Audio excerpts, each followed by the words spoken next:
Hello bachcho, welcome to grade 8 sessions of subject civics and we are going to discuss today chapter number 1 that is the Indian Constitution. This is your session 1. तो बच्चों हम लोग grade 8 civics subject civics का chapter number 1 discuss करने वाले हैं और chapter का नाम है the Indian Constitution. यह आपका first session है. Okay, so let's start with it. तो बच्चों आप लोगों को ये टर्म तो पता ही होगा, द टर्म कॉन्स्टिट्यूशन. जब आप लोग क्लास 6 और क्लास 7 में पढ़ रहे थे तो जब आपने सिविक्स में पढ़ा था तो ये दोनों टर्म ये हमारे इंडियन कॉन्स्टिट्यूशन के बारे में आपने ब्रीफ में पढ़ा है, right? So in this class today we are going to discuss in detail about our Indian constitution. We are going to see how this constitution came into being, who were the people behind the making of this constitution, right? तो एक एक करके हम ये सारे topics discuss करेंगे. So basically there are three segments that we are going to discuss here. The first one is what is a constitution. We are going to learn about the term constitution again in great detail and also a brief history regarding the constitution. उसके बाद हम लोग discuss करेंगे that why do we need a constitution, right? कि किसी भी country के लिए क्यों इम्पोर्टेंट है एक कॉन्स्टिट्यूशन होना. In short, we are going to discuss about the importance of constitution. Again, here in the third segment, we are going to talk about the Indian Constitution and its key features. तो हम लोग Indian constitution के बारे में पढ़ने वाले हैं. We are going to talk about the key features that is there present in our Indian constitution. तो आज की क्लास में बच्चों हम लोग व्हाट इज कॉन्स्टिट्यूशन के बारे में पढ़ने वाले हैं. So let's start our class with it. Okay, तो बच्चों कॉन्स्टिट्यूशन स्टार्ट करने के पहले let me give you a brief example here to understand why it is necessary for our country to have a constitution. तो यहाँ पे आप तीन पिक्चर्स देख रहे हो, right? The first picture is of hockey, right? You are familiar with the game. The second picture here is of football, and the third picture here is of cricket, right? तो आप ये तीनों game जानते हो, right? बहुत लोगों का तो कोई ना कोई फेवरेट गेम होगा. कुछ लोगों का फुटबॉल होगा, कुछ लोगों का क्रिकेट होगा, कुछ लोगों का हॉकी होगा, right? So what is common in these games? तो जब भी आप क्रिकेट खेलते हो बच्चों, आप अपने फ्रेंड्स के साथ क्रिकेट खेलते हो, राइट? तो आप कुछ रूल्स के अकॉर्डिंग वो गेम खेलते हो, है ना? क्रिकेट में बहुत सारे रूल्स होते हैं. लेट्स से फॉर एग्जांपल अगर हम लोग फुटबॉल खेल रहे हैं तो फुटबॉल कैसे खेलते हैं? We play with our feet, right? तो अगर फुटबॉल को आप हाथ से खेलना शुरू करोगे, you will start passing your friends the ball with your hand, तो फुटबॉल तो होगा नहीं, क्योंकि the basic rule of football is to play with feet, right? अगर आप क्रिकेट खेल रहे हो तो उसमें बैट एंड बॉल की यूज से खेल रहे हो, राइट? अगर आप कुछ और यूज करके खेलोगे तो that won't be a cricket. तो हर एक गेम में आप हॉकी को हॉकी स्टिक के साथ खेलते हो, राइट? तो आप देख रहे हो कि इन सारे गेम्स में इनका कुछ ना कुछ अपना कॉमन रूल्स है. There are some set of rules through which all these games are played, right? और डिफरेंट गेम्स का अपना अपना डिफरेंट रूल्स होता है और एक से दूसरा गेम इस तरह से हम लोग इसको डिस्टिंग्विश करते हैं, right? So all these games have rules according to which they are played. You also play your game, whatever games you are playing, you have certain rules, right? और आप उस rules के according अपने game को खेलते हो, है ना? So each of these rules helps define the game and helps us distinguish one game from another. As I said, तो कोई भी game हम लोग खेल रहे हैं तो सबका जिसका अपना अपना रूल है वो काफी डिफरेंट रूल्स होते हैं, राइट? हॉकी में डिफरेंट रूल होगा, फुटबॉल में डिफरेंट रूल होगा, क्रिकेट में डिफरेंट रूल होगा. तो each of these rules it helps to define that game, right? और also हमारे लिए important होता है कि हम एक गेम को दूसरे गेम से डिस्टिंग्विश कर देते हैं. अब इसी चीज को आप अपने सोसाइटी या फिर एक कंट्री के लिए अप्लाई करो तो आप क्या समझोगे? So like these games, a society also has constitutive rules that make it what it is and differentiate it from the other kinds of societies. तो आप जिस सोसाइटी में रहते हो वहां भी एक सर्टेन रूल के साथ आप रहते हो, राइट? तो ये हमारे जो कॉन्स्टिट्यूटिव रूल्स होते हैं, right, it defines the society in which we are living, है ना? तो आप क्लास 7 और क्लास 6 में जब आपने बहुत सारे पॉइंट्स पढ़े, बहुत सारे राइट्स के बारे में पढ़ा है, बहुत सारे रूल्स, बहुत सारे फीचर्स के बारे में पढ़ा, राइट? कॉन्स्टिट्यूशन टर्म हमेशा आपने हर चैप्टर में देखा है. तो आपको अब तो समझ में आ गया होगा कि जो कॉन्स्टिट्यूशन है हमारे कंट्री का, that is the basic thing, right? And according to that our country is governed. So let us read about it in detail here, that what is a constitution, okay? So what is a constitution? A constitution is a set of fundamental principles or established rules according to which a state or other organization is governed. Like I said, तो कोई भी constitution क्या होता है बच्चों? It is a set of fundamental principle or established rule. या फिर एक it is a set of documents, या फिर इस डॉक्यूमेंट्स में क्या लिखे होते हैं, बहुत सारे रूल्स लिखे होते हैं according to which a state, a country और any organisation it is govern, right. तो आपको तो ये डेफिनेशन मैंने क्लास 6 में, क्लास 7 में भी बताया है, so it would be easy for you to understand this definition of a constitution. Basically it is a set of rules that is according to which any country, any state, any organization, it is governed. Okay, so the Constitution of India is the supreme law of India. Yes, अब supreme law कहने का क्या मतलब है बच्चों, कि इसी constitution, जो हमारा इंडिया का कॉन्स्टिट्यूशन है, जो हमारा इंडियन कॉन्स्टिट्यूशन है, this is the supreme law. It is the law that defines the rules, and according to those rules our country is governed, right. जैसे आपने गेम्स में देखे, जितने भी रूल्स होते हैं उस रूल के अकॉर्डिंग वो गेम खेलते हैं. लाइकवाइज अगर हमारे कंट्री में इतने सारे लोग रह रहे हैं, राइट, सबके अपने अपने पर्सपेक्टिव, सबके अपने अपने पॉइंट्स होंगे, तो एक सेट ऑफ रूल्स तो इंपॉर्टेंट है एक कंट्री को गवर्न करने के लिए. तो एक कॉन्स्टिट्यूशन जो है ये हमारा सेट ऑफ रूल्स होता है, और ये जो भी सेट ऑफ रूल्स इस डॉक्यूमेंट्स में, ये जितने भी रूल्स लिखे हैं, हमारा कंट्री उसी रूल्स के अकॉर्डिंग गवर्न होता है, right. Now let us have a brief history on our constitution, कि हमारा कॉन्स्टिट्यूशन कैसे आया, कौन लोग थे who were behind the making of this constitution. Okay, so in 1934 the Indian National Congress made the demand for a constituent assembly. तो आप बच्चों जब हिस्ट्री, अभी क्लास 8 में आप लोग हिस्ट्री में मॉडर्न हिस्ट्री पढ़ रहे होगे, राइट. तो मॉडर्न हिस्ट्री में जब आप पढ़ोगे तो you will come across the Indian national struggle. अब इंडियन नेशनल स्ट्रगल किस चीज के लिए था? For the freedom movement. जब ब्रिटिश हमारे कंट्री में आए थे और रूल कर रहे थे, so people were demanding for the freedom. बहुत टाइम हो गया था, लाइक मोर देन 200 years, जिसमें ब्रिटिश जो है हमारे कंट्री को रूल कर रहे थे, right. So what happened in the year 1934, जब हमारा सेकेंड वर्ल्ड वॉर के पहले का टाइम, राइट.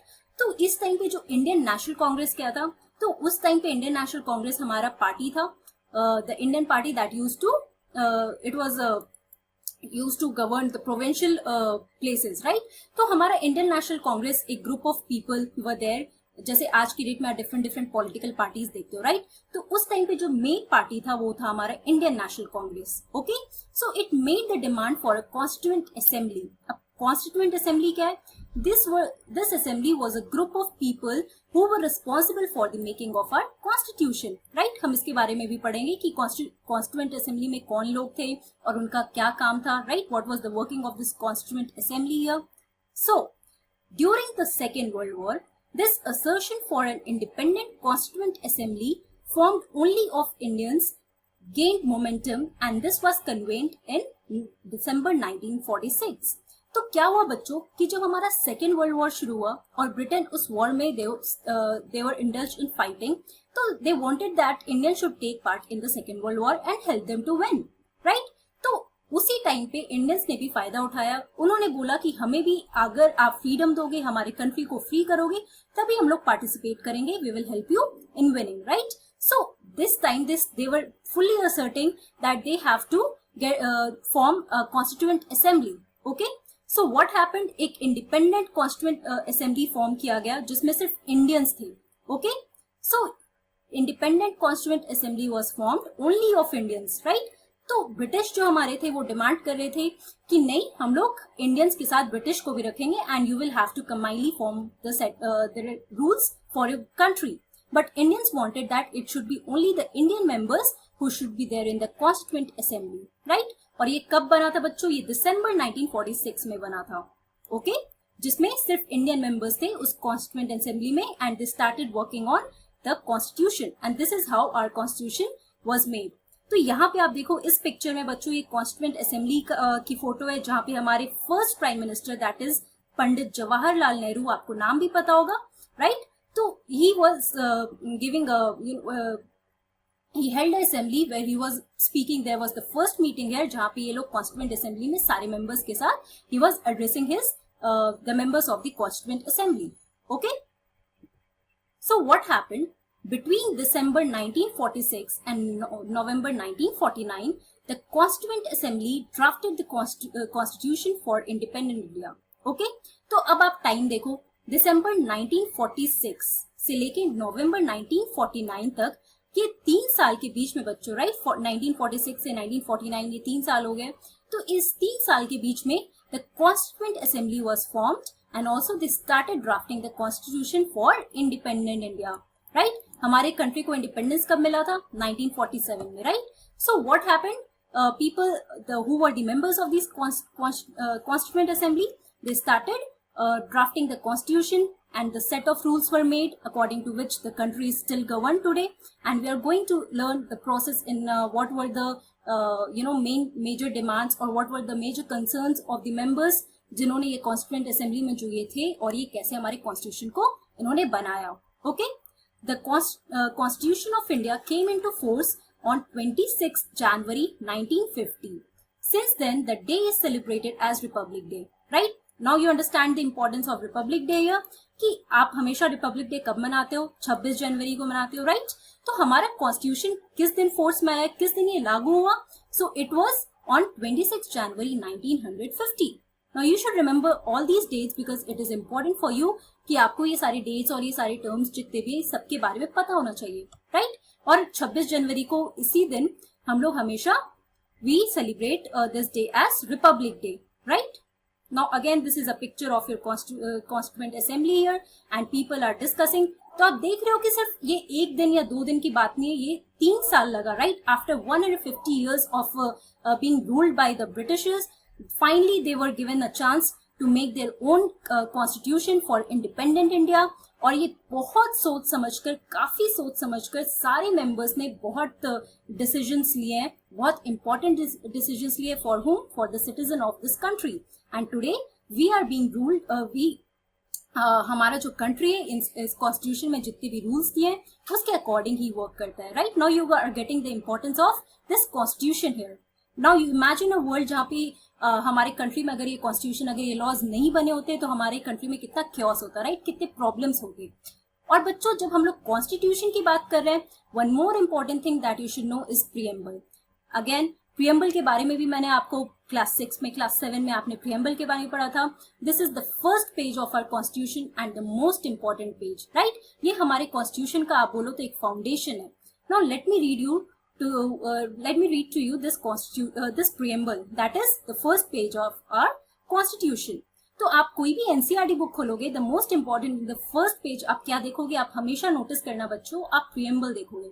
इसलिए मैं हमेशा एम्फसाइज की हूँ आपको पहले भी that you should know the preamble of your constitution. You should learn it by heart क्योंकि हमारे कॉन्स्टिट्यूशन का the main foundation. Okay, so let me read it to you. We the people of India having solemnly resolved to constitute India into a sovereign, socialist, secular, democratic republic and to secure to all its citizens justice, social, economic and political, liberty of thought, expression, belief, faith and worship, equality of status and of opportunity, and to promote among them all fraternity, assuring the dignity of individual and the unity and integrity of the nation. तो बच्चों, अगर आपको याद नहीं है तो आप एक बार 2-3 बार पढ़ो. यू शुड नो कि हमारे कॉन्स्टिट्यूशन में ये मेन पॉइंट्स क्या है, और ये क्योंकि हमारे कॉन्स्टिट्यूशन के मेन फीचर्स हैं. अगर आपको ये सारे टर्म्स पता होंगे, sovereign, socialist, secular, democratic, republic, justice, liberty, इन सब के बारे में आपने अलग से भी क्लास 7 में पढ़ा है, क्लास 6 में पढ़ा है, राइट? तो ये सारे टर्म्स इसलिए इंपॉर्टेंट है क्योंकि हमारे मेन फीचर्स है हमारे कॉन्स्टिट्यूशन के, justice, liberty, equality, right? So in our constituent assembly the 26th day of November 1949 do hereby adopt, enact and give to ourselves this constitution. तो आपसे कोई पूछे कि हमारा कॉन्स्टिट्यूशन अडॉप्ट कब किया गया था, तो वो 26 नवंबर 1949 को किया गया था, राइट? और ये फोर्स में कब आया था? तो ये 26 जनवरी 1950 में फोर्स में आया था and that day is celebrated as Republic Day today, right? तो आज की क्लास में बच्चों हम लोगों ने क्या पढ़ा? हम लोगों ने कॉन्स्टिट्यूशन के बारे में पढ़ा, that what is a constitution. It is set of rules that is used according to which our country is governed today. Any state, any country, any organisation, it is governed through this constitution. Also we read about the preamble here कि preamble हमारे constitution का introduction page है, right? And it is the main foundation of our constitution. और इसके according ये सारे features जो हमारे कॉन्स्टिट्यूशन के वो हमें बताते हैं. In the next class we are going to learn more about the constitution, that why it is important for us to have a constitution. In short, we are going to understand why do we need a constitution. That's all for today. Thank you very much.